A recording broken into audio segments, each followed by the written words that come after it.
Olá, alunos, sejam bem-vindos para a videoaula 2 dessa segunda semana da disciplina de Logística Internacional e Comércio Exterior.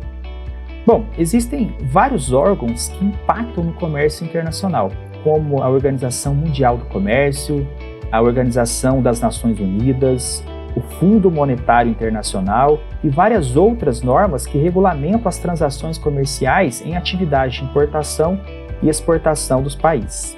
Esses órgãos e normas foram criados para promover o livre comércio, eliminar as barreiras comerciais e garantir maior justiça e igualdade na competição comercial entre os países.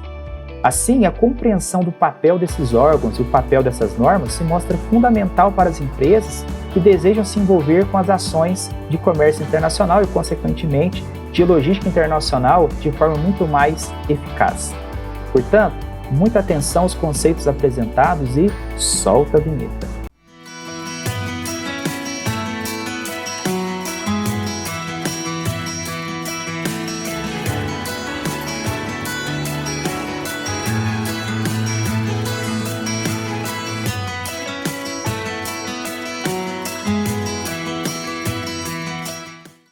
Bom, podemos dizer que são muitos os órgãos que interferem no comércio internacional.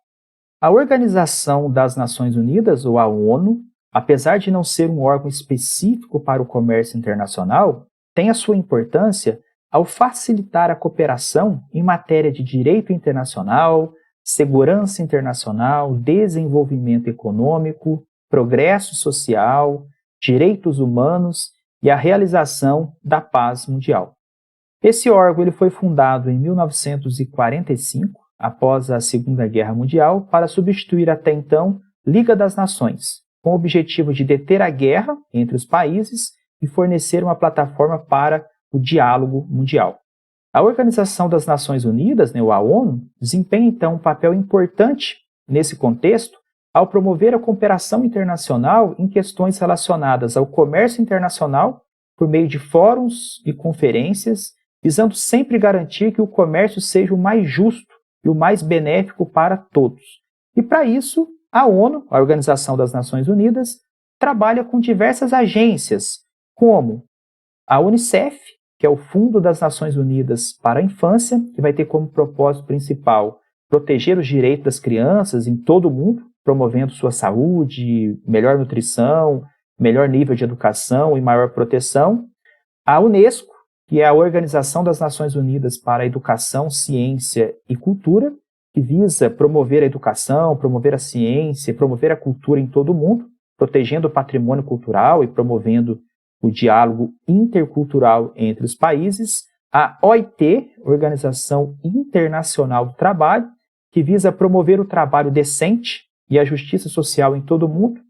A OMS, Organização Mundial da Saúde, órgão muito comentado no período da pandemia, responsável por liderar e por coordenar ações internacionais de saúde, incluindo a prevenção e o controle de doenças, e a FAO, ou Organização das Nações Unidas para a Alimentação e Agricultura, que vai ter como propósito principal combater a fome e promover o desenvolvimento sustentável da agricultura. Bom, outro importante órgão do comércio internacional é o Banco Internacional de Reconstrução e Desenvolvimento, também conhecido como BIRD, ou Banco Mundial. O BIRD ele surgiu em 1945, junto com o FMI e junto com o Acordo Geral de Tarifas e Comércio, conhecido como GATT. O BIRD ele representa uma instituição financeira internacional que fornece empréstimos para países em desenvolvimento em programas de capital. Destina-se a financiar projetos de longo alcance nos países membros. Bom, em resumo, este órgão se mostra importante por desempenhar um papel fundamental no comércio internacional ao apoiar países na implementação de projetos de desenvolvimento que melhoram a infraestrutura, aumentam a produtividade e promovem o comércio internacional. Dentre todos os órgãos que contribuem para o comércio internacional, o mais importante de todos é a Organização Mundial do Comércio, ou OMC, pois é a principal instituição responsável por regulamentar o comércio internacional entre seus membros. A OMC foi fundada em 1995, substituindo até então o Acordo Geral sobre Tarifas e Comércio, conhecido como GATT, que havia sido criado lá em 1947. É o órgão central para administrar o comércio multilateral, com o objetivo de promover o livre comércio entre os membros e reduzir barreiras comerciais, como tarifas e cotas de importação. Bom, a principal ação da OMC vai ser verificar as políticas de comércio internacional, combatendo barreiras protecionistas, acordo anti-dumping e acordos de subsídio, visando um comércio exterior mais justo. Então, em resumo, a OMC vai ter como objetivos regular as relações comerciais entre os diversos membros que a compõem, estabelecer um mecanismo de solução das controvérsias comerciais, tendo como base os acordos comerciais atualmente em vigor, e criar um ambiente que permita a negociação de novos acordos entre os seus membros, de forma a garantir que o comércio seja conduzido de maneira justa e equitativa. Bom, atualmente a OMC conta com 164 países, como destacado em verde, aí no mapa apresentado por vocês. Em azul, temos os países que não fazem parte, mas são representados pela União Europeia. Em amarelo, os países que oficialmente não são membros, mas participam de reuniões e negociações. E em vermelho, os países que não fazem parte, nem como membros, nem como observadores. Então, geralmente, são economias mais fechadas para o comércio internacional, como é o caso da Coreia do Norte. Bom, outro importante órgão do comércio internacional é a Organização Mundial das Alfândegas, OMA, que é uma organização intergovernamental criada em 1952 e que vai ter como objetivo central facilitar o comércio internacional por meio de uma cooperação aduaneira efetiva e harmonizada. Para isso, a OMA é responsável por desenvolver normas e diretrizes para a gestão e controle de fronteiras internacionais. Bom, dentre as suas principais ações, podemos citar que a OMA desenvolve normas e diretrizes, para facilitar o comércio e garantir a segurança das fronteiras internacionais. Essas normas incluem as regras de origem, as normas do sistema harmonizado, utilizado lá na classificação de mercadorias, e as diretrizes para a gestão de riscos aduaneiros. Contribui ainda com a facilitação do comércio internacional, já que o OMA trabalha para facilitar o comércio por meio da harmonização, por meio da simplificação de processos aduaneiros em todo o mundo. Também promove a cooperação entre as alfândegas para a troca de informações e a coordenação de atividade de controle das fronteiras. Combate fraudes e evasão fiscal, por meio do compartilhamento de informações. E, por fim, contribui com o desenvolvimento das capacidades aduaneiras, uma vez que a OMA oferece treinamento e assistência técnica para ajudar os países a melhorar suas capacidades em termos de atividades aduaneiras. Temos aqui a representação no mapa dos países que fazem parte da Organização Mundial das Alfândegas, a OMA. Então, atualmente, 183 países fazem parte da organização, em todas as regiões do mundo, conforme apresentado aí no mapa para vocês. Bom, por fim, podemos citar a Câmara Internacional do Comércio, uma organização empresarial global que foi fundada em 1919 e que representa mais de 45 milhões de empresas em mais de 100 países, sendo considerada a maior organização empresarial do mundo. A Câmara Internacional do Comércio ela vai ter como objetivo central promover o comércio internacional e o investimento por meio da promoção de políticas comerciais abertas, do estabelecimento de padrões comerciais internacionais, da resolução de disputas comerciais e da defesa dos interesses empresariais. Dentre as suas principais ações, podemos citar o desenvolvimento de regras e padrões, como a criação e atualização dos Incoterms e as regras de arbitragem, a representação dos interesses empresariais, já que a Câmara Internacional do Comércio defende os interesses das empresas em todo o mundo, fazendo lobby em nome das empresas para garantir as políticas governamentais mais efetivas e que apoiem o comércio internacional aberto e justo. A resolução de disputas comerciais internacionais, sendo essa uma das principais instituições de arbitragem do mundo, e a promoção do comércio internacional responsável por meio do incentivo à adoção de práticas comerciais éticas e sustentáveis. Bom, conhecidos os principais órgãos do comércio internacional, vamos destacar agora as principais normas. As normas do comércio internacional elas podem ser representadas por um conjunto de regras ou um conjunto de regulamentos que regem as relações comerciais entre os países. Essas normas visam facilitar o comércio, reduzir barreiras comerciais, promover o livre comércio e garantir a transparência e a justiça nas negociações comerciais. Algumas das principais normas do comércio internacional são, os acordos bilaterais, que são acordos comerciais entre dois países.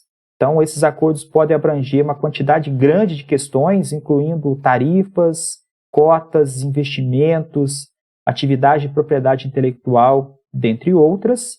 E os acordos multilaterais, que são acordos comerciais que envolvem mais de dois países, visando promover o livre comércio e a redução de barreiras comerciais entre os países signatários. A OMS também estabelece várias normas e regras para o comércio internacional e supervisiona a implementação dos acordos comerciais entre seus membros.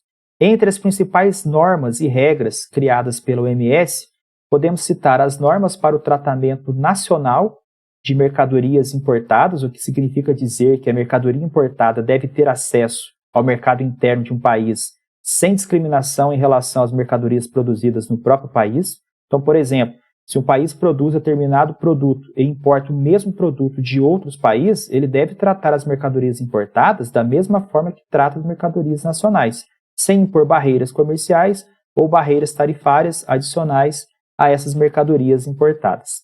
Uma outra norma diz respeito ao tratamento da nação mais favorecida, no qual estabelece que cada país membro deve conceder aos demais membros o mesmo tratamento comercial que oferece ao seu parceiro mais favorecido.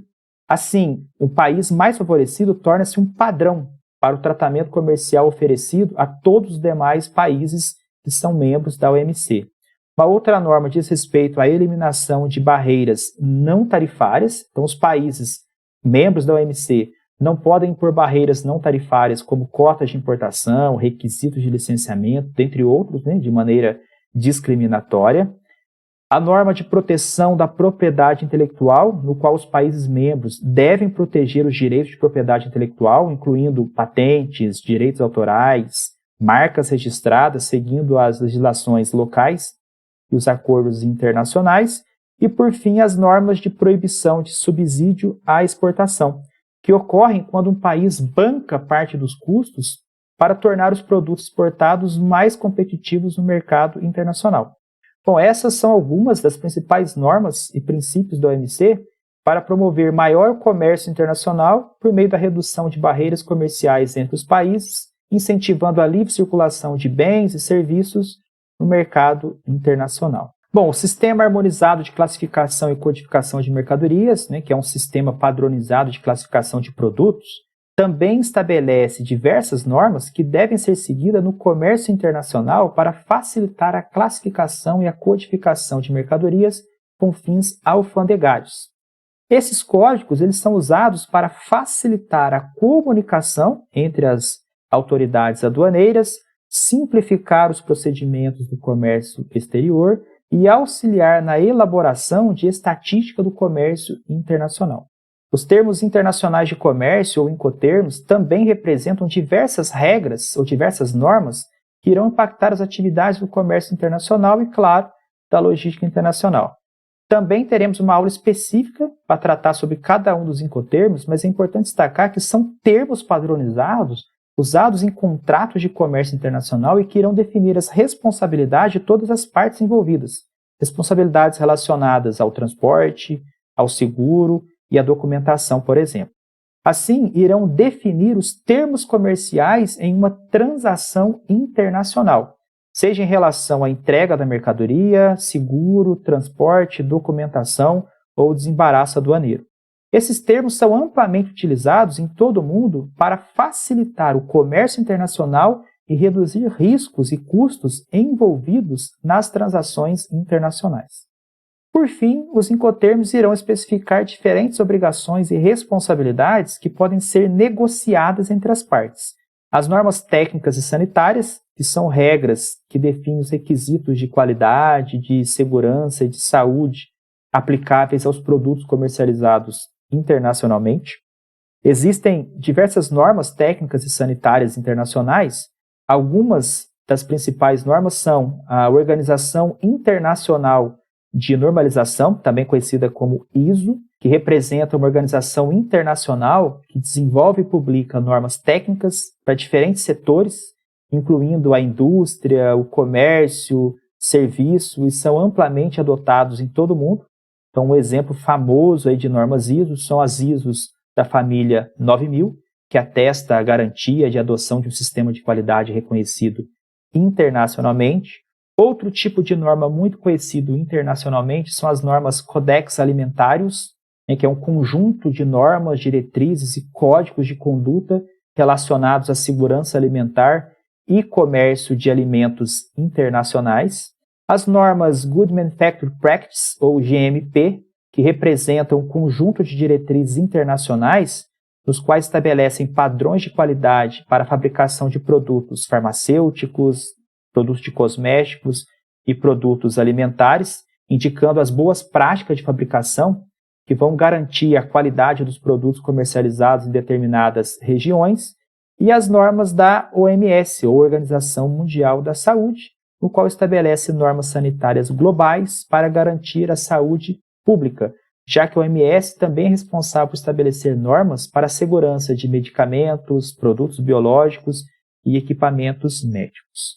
Bom, essas são algumas das muitas normas técnicas e sanitárias internacionais que visam garantir a qualidade e a segurança dos produtos e serviços oferecidos em nível global, promovendo sempre a confiança e o respeito entre os países e empresas em todo o mundo. Bom, por fim, podemos citar as normas de propriedade intelectual, que são regras que protegem os direitos de propriedade intelectual, como patentes, marcas e direitos autorais no comércio internacional.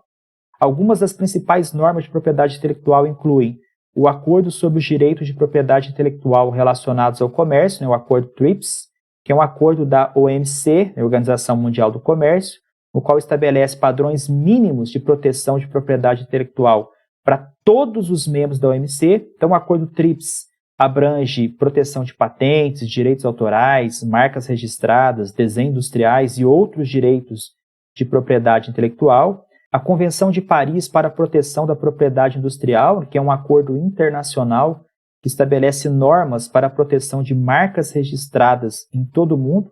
Então, a Convenção de Paris exige que cada país membro proteja as marcas registradas em seu próprio território. A Convenção de Berna para a proteção de obras literárias e artísticas, que é um acordo internacional, para a proteção das obras literárias e artísticas, e que estabelece normas para a proteção dos direitos autorais em todo o mundo. E o Acordo de Madrid, que se refere a um tratado internacional que simplifica o processo de registro de marcas em vários países. O Acordo de Madrid permite que os detentores de marcas registrem suas marcas em vários países por meio de um único pedido, simplificando diversas atividades do comércio internacional. Bom, pessoal, esses órgãos e normas apresentados são apenas alguns dos principais agentes das principais regulamentações do comércio internacional. Existem muitos outros órgãos internacionais e muitas outras regulamentações e acordos que vão afetar o comércio global. Para quem atua ou quem pretende atuar com logística internacional, deve conhecer a fundo cada um deles para evitar surpresas desagradáveis. Além disso, é importante conhecê-los para otimizar o envio, o recebimento de mercadorias em outros países. Conhecidos os principais órgãos e normas do comércio internacional, na próxima videoaula focaremos no contexto brasileiro, destacando as principais legislações e regulamentações do nosso mecanismo de comércio exterior, o que indicará processos, estruturas e regras próprias para as operações de compra e venda de mercadorias junto a outros países. Bom, espero que tenham compreendido bem os conceitos apresentados nessa segunda videoaula. Forte abraço a todos e até a próxima!